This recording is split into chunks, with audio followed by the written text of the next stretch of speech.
Okay, students, we are in the lesson percentage. A few of the sum of the percentage we will solve and then we will end this exercise. Exercise 4. See question number 25. Question number 25. Suppose what doubt you have asked yesterday, maybe the example 7. What the question said to you, question number 25 is, A's salary is 5% lower than B's, and then by what percent B's salary is higher than A. See, you sometimes the percentage I say you take as X total quantity, unknown quantity, or sometimes you take as 100. In this case I will take 100. Let the salary of B be 100. Then A's salary is 5% lower than B. It is said to you A's salary is 5% lower than B's. Therefore, A's salary will be 100 minus 5% of 100, which is equal to 95. I hope it is very simple. So 5%, 100 minus 5 by 100 into 100, 100 will be cancelled. So 100 minus 5 will be 95. So B's salary is how much higher? How much higher? B's salary was this. B's salary became now, B's salary is higher by A how much? Rupees 5 in amount.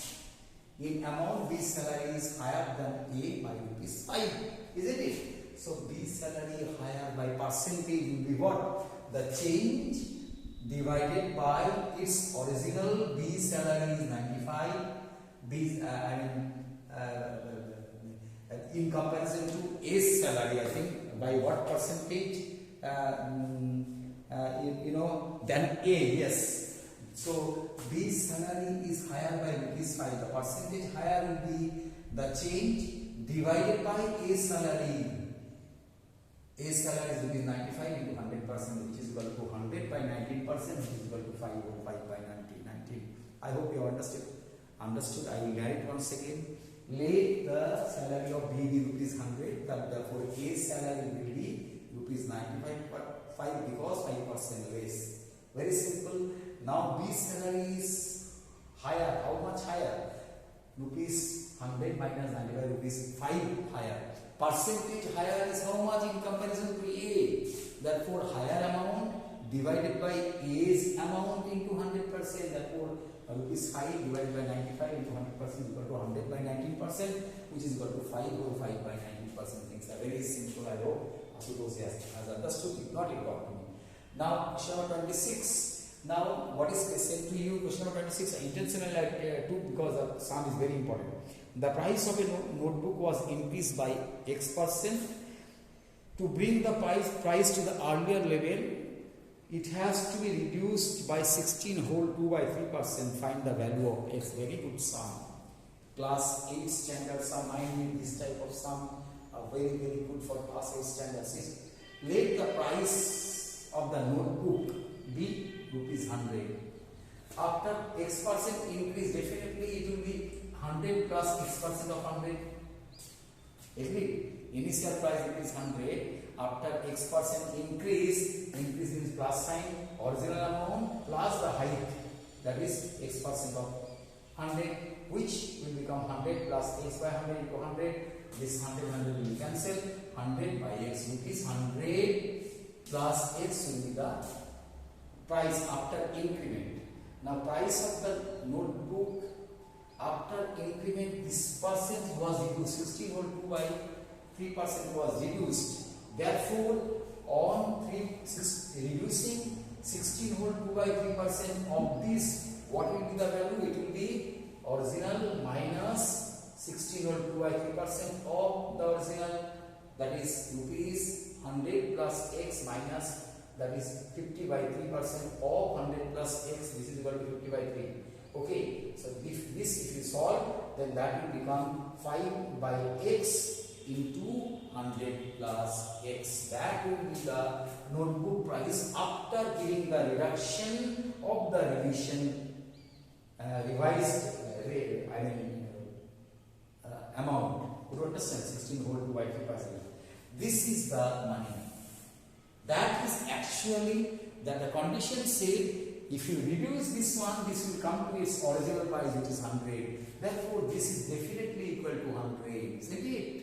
It will come to the earlier level is rupees 100. So 5 by 6 into 100 plus x is equal to is 100. If you solve it, 100x will be 5 will be multiplied with 6 will be multiplied with 100, 5 will be down. So it will be 100 into 6 by 5, which is 100. 100 plus x is equal to 120. X is equal to 100 will go that side. That will become 20. So value of x is 20. This sum is very, very important. Go through once again if you don't understand. Now I have taken another very important sum, is question number 28. This type of sum we have done in set theory with a Venn diagram. See, in an examination, 35% student will fail in English, then 30% fail in Sanskrit, and 50% fail in both. You need to find out the percentage of students passed in both the subject and total number of students. You have to find out if 400 students failed in both the subjects. See, it is said, let the total number of students be 100. Okay. Then how many? It is said to be 15%, 35% failed in English. Therefore, and both failed 15%. 35% failed in English, but both failed 15%. English and Sanskrit both failed 15%. Therefore, only English fail will be 35 minus 15%, that is 20%. If the total number of students is 100, 35% failed in English means 35 students failed in English. Both failed will be 15. Therefore, failed only in English will be 35 minus 15, which is equal to 20. Failed only in English. Now, total, similarly, failed only in Sanskrit will be what? 30 students failed in Sanskrit and both failed 15. Therefore, only failed in Sanskrit will be 30 minus 15 is equal to 15. So 15 students failed in Sanskrit, 15 students failed in both, and 20 students failed in only English. Only English 20, only Sanskrit 15, and both 15. So how many number of students failed? Altogether it will be what? Total number of students failed will be 20 plus 15 plus 15. That is equal to 50 students failed. You have taken total number of students 100. Out of that 50 students failed. So how many students failed altogether in both subject will be percentage of failed in both will be 50. Number of students failed divided by total number of students into 100%. That is equal to 50%. You got the answer 1. Moving on to answer 2. If they say 50% student failed, that means 50% student passed. So 50% figure is equal to 400. If 400 students have passed, then in both the subject, then total number of students will be 50% is equal to 400, 100% will be 400 into 800. 50% is 400, therefore 100% will be 800. Therefore, if 400 students passed, then total number of students is equal to 800. In the Venn diagram, how you are supposed to do? If you draw two diagram as like this, no, this circle you make it. Here is English, here is Sanskrit, both fail 15. Here is 35 means 15, 35 minus 15 is 20, only English. Here only Hindi, total Hindi failed 30. Here already 15 gone, here will be 15. So you have got only Hindi, only this one. So you have got the number of students, then you can find out the percentage. I hope you have understood. Things are not difficult, but these sums are very important as far as class 8 is concerned.